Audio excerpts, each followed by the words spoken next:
नहमदुहु व नसल्ली अला रसूलिहिल करीम।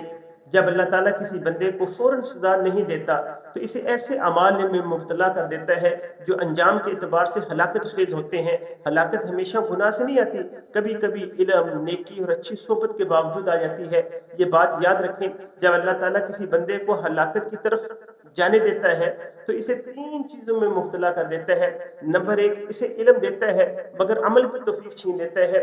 ज़बान बोलती है, दिल जानता है मगर कदम नहीं उठते। और नंबर दो, इसे सालिहीन की सोबत नसीब होती है मगर दिल से इनकी कदर, इनका मकाम और इनकी बात की तासीर निकाल ली जाती है।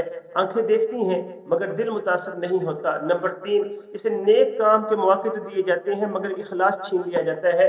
अमल होता है मगर अल्लाह के लिए नहीं, लोगों के लिए। ये सब कुछ अचानक नहीं होता, ये नीयत की खराबी की वजह से होता है। वरना जिसकी नीयत दुरुस्त हो, इसे इल्म के साथ अमल भी मिलता है, सालिहीन के साथ अदब और फ़ायदा भी मिलता है और नेकी के साथ इखलास भी अता होता है।